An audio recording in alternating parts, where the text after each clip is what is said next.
Hello, and welcome back to Boots, Banter, and Beyond, the stories of Irreverent Warriors, the show where stories about how humor and camaraderie have changed lives for the better. I'm your host, as always, Eric Schessel. Today on the show, we are joined by local coordinator Evilyn Clark, aka Evil, from IW Salt Lake City, Utah. How you doing, Evilyn? Welcome to the show. Thank you. So before we even get anything else, I noticed in your, I said evil because I saw the quotations there for your nickname apparently. So talk to us about your nickname and why is it evil? Should I be concerned? Of course. No, my mother was literally the world's worst speller. So she named me Evelyn with an I.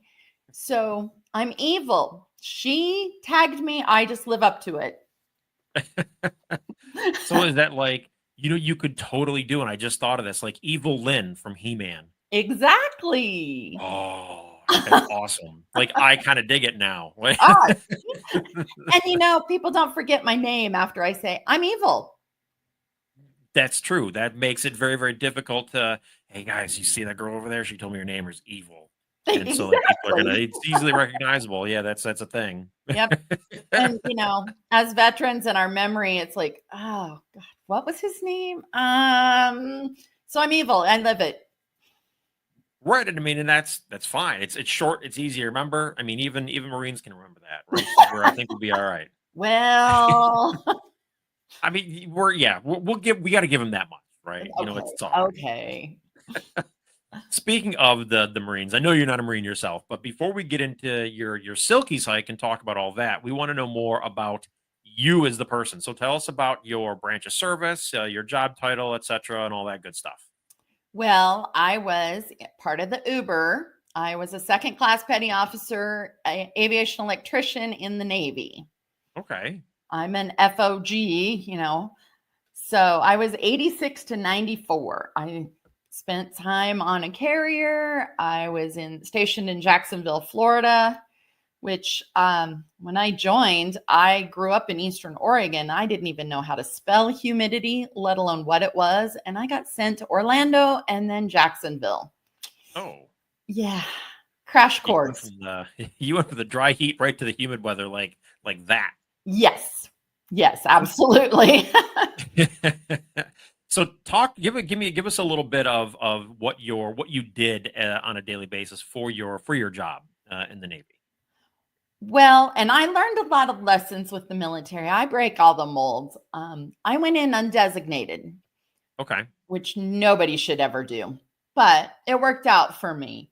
So when I got to my squadron after boot camp, without any kind of A school, without any kind of training, I was on a plane captain launching airplanes and grunt work on the flight line. Just washing airplanes, taxiing airplanes, moving airplanes, and even that gave me the ability to look at the different jobs and decide what I wanted to be. So for me, it worked out because I had no guidance. It was actually a really funny story about me joining the military.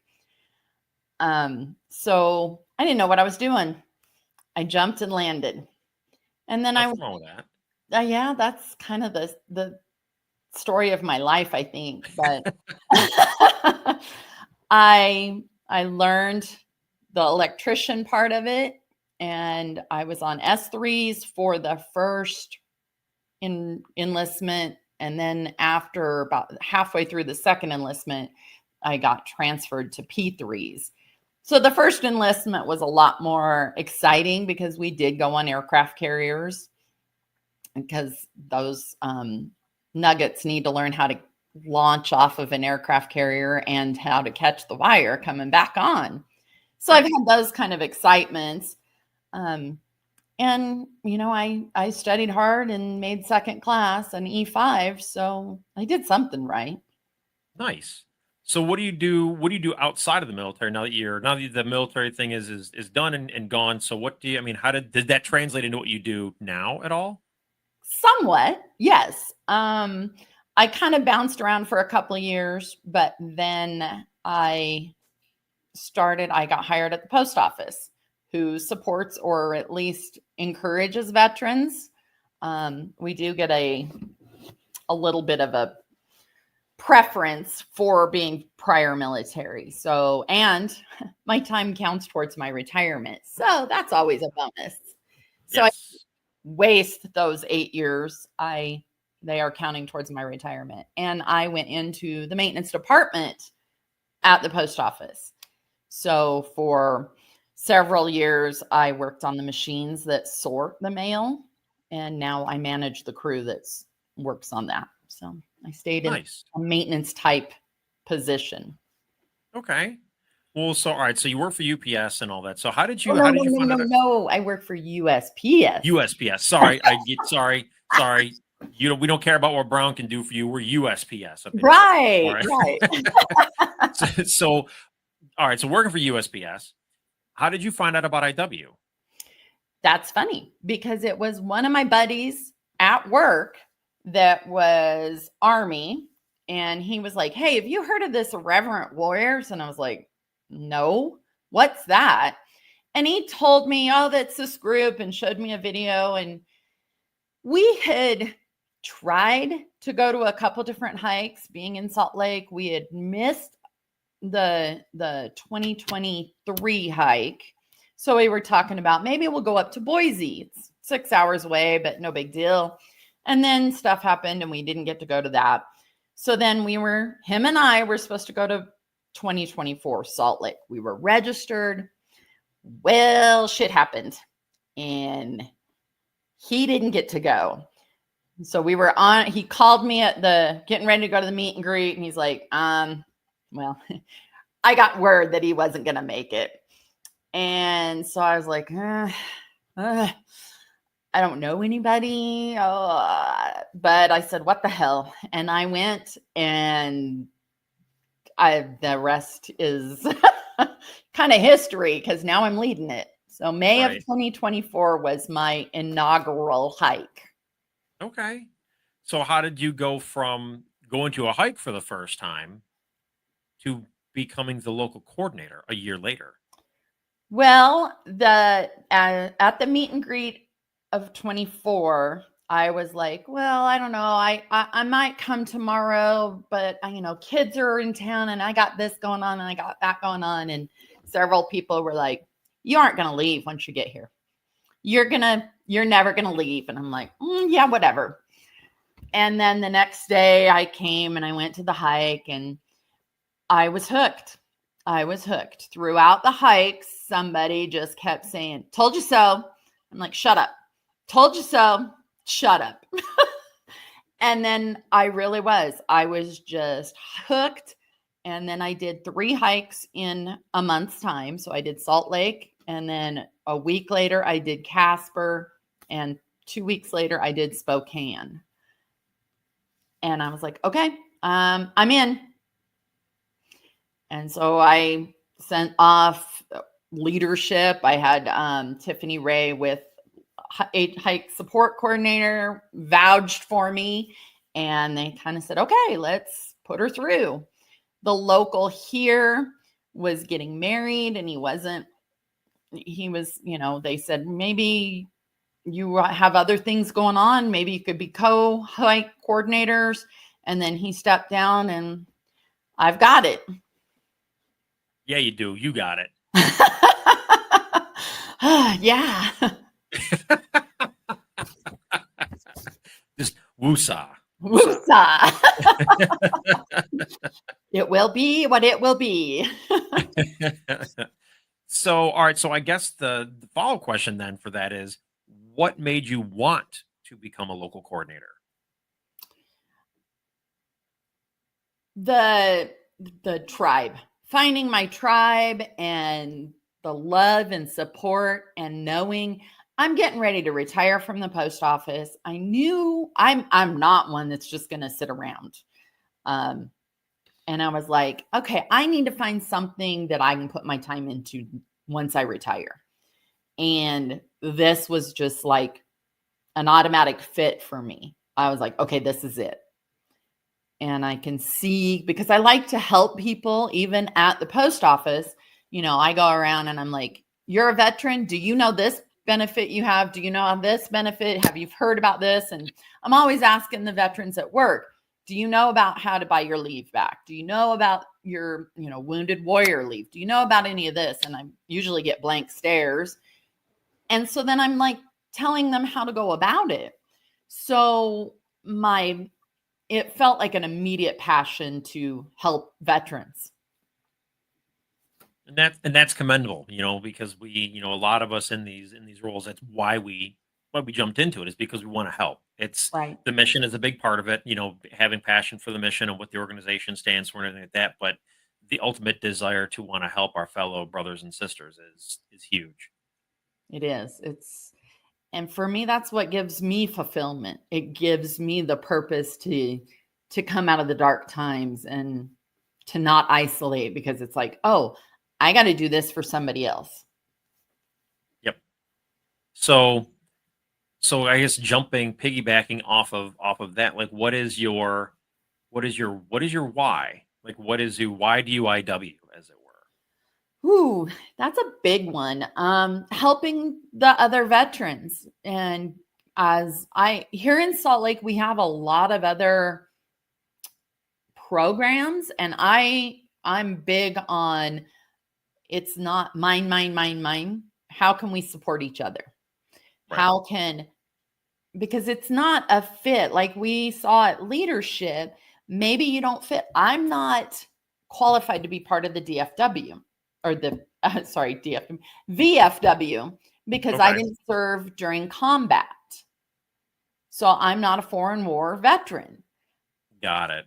So let me find what group or what I do fit in, or what others fit in. Even at my hike coming up next week, I want to shout out to all the different groups that are there. I know Marine Corps Riders are going to be there. We're stepping off at the American Legion, and we have a lot of different groups that will be showing up. And I want to say, hey, maybe American Legion's not your thing. Maybe VFW is not your thing, but find your tribe here amongst us and let's help each other help veterans.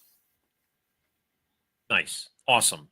And again, that's super important, because while we don't provide we have the Silkies hikes, and those are like a modality of therapy, but I believe our main underlying cause is when we bring our veterans together, we're pointing them in the direction of all these different resources so that they can find the modality of therapy that works best for them.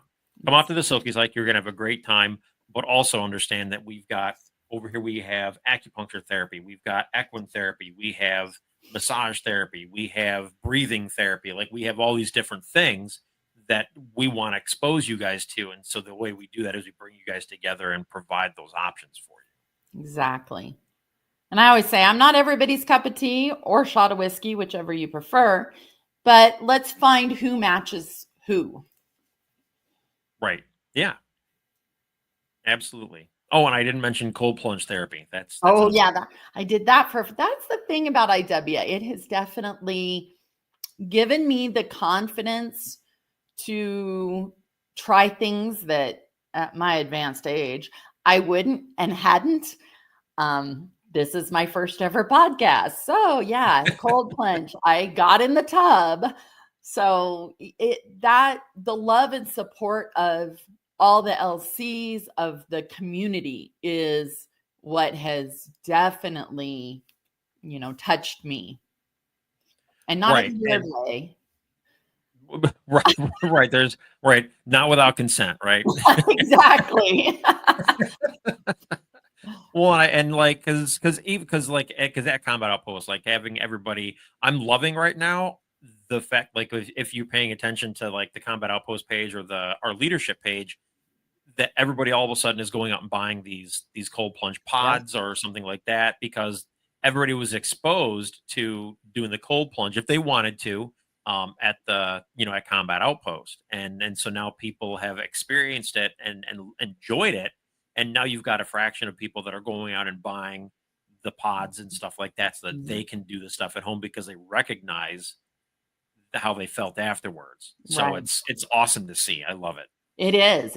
It's crazy. I mean, I did a lot of the alternative, um, cold plunge, red light, those kind of things, journaling, breathing. I've done a lot of those, but it was nice to see everybody doing it and everybody getting on board with it.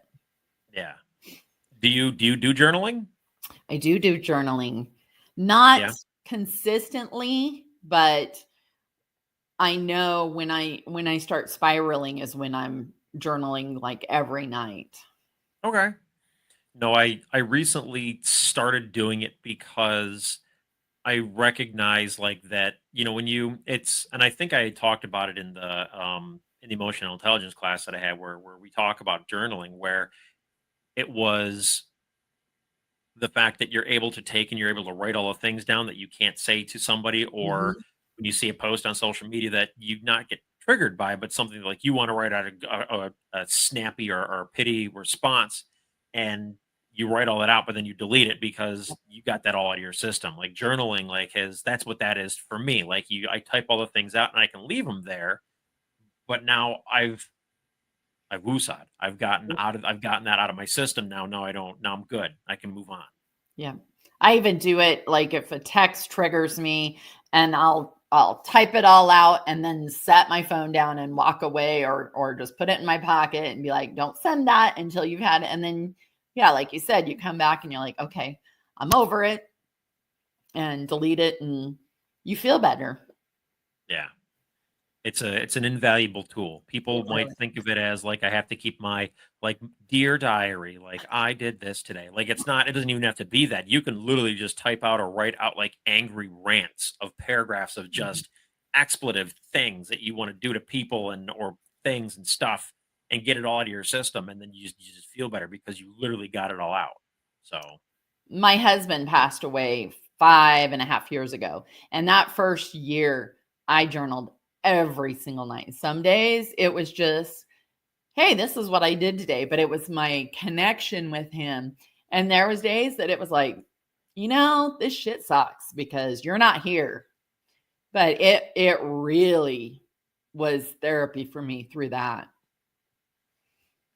yeah. Again, just a different modality of therapy that helps us get through each day. Yep. Invaluable.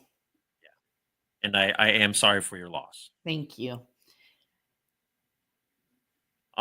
So knowing that that you this is your first Silkies Hike as an LC, what has been one some of the talk about some of the struggles you've had putting your hike together this year. Well, my biggest struggle, it was just not knowing what I was doing. And we IW was going through so many changes that a lot of times I felt like I slipped through the cracks. And I was just like, I don't know. I don't know what I'm doing. I don't even know what to ask because I don't know. I was so new. I hadn't been to a dozen hikes or even 6 or 8. Um, so then when I did go to leadership last month, that in itself was amazing. And the love and support of this community, it was so comforting that, okay, I got this. It will be what it will be. And as long as we get veterans together and have fun, it's a success. Absolutely. And being at conference, I hope you saw like that you can reach out to pretty much anybody that was there, and they would at the drop of a hat, like even it's just a sentence of advice or to point you in the direction of like a website or something like that. Like there's tons of people that would step up and lend a hand if you asked. Absolutely. And now knowing, like I said, at first, the biggest hurdle was not even knowing what to ask because I didn't know what I didn't know. So, how do I ask questions? But now, just I'm at leadership, I went up to a couple different ones like, tell me what you do at your hike so I can get some ideas of, hey, I hadn't thought about that. One of the things that I got was taking pictures in front of your stops and using that as your thank you card to them. Yeah. And it was like, oh, I love that idea. I'm stealing it. And that's the thing. It's like, oh, yeah, they're here to share. It's not stealing anything. Nope.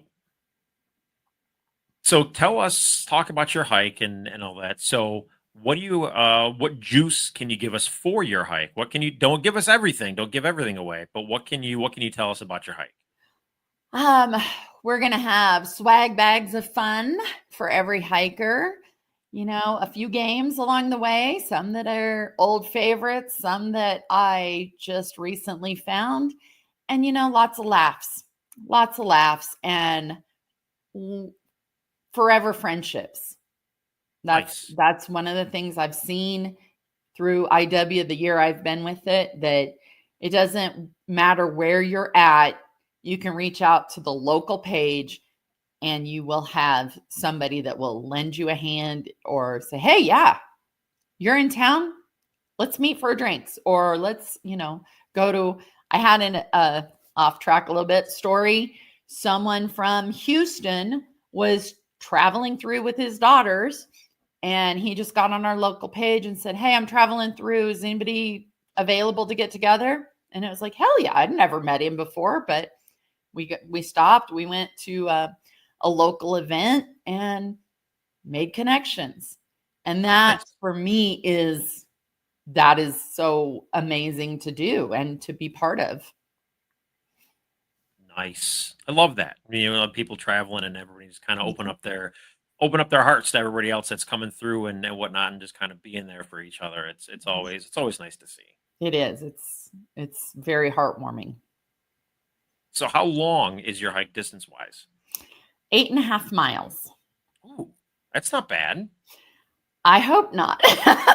That the previous team was like, "Oh, that's too long. That's too long." And I'm like, "Well, it is what it is." But everybody else has said, "Oh, no, that's not bad." And I'm like, "Okay."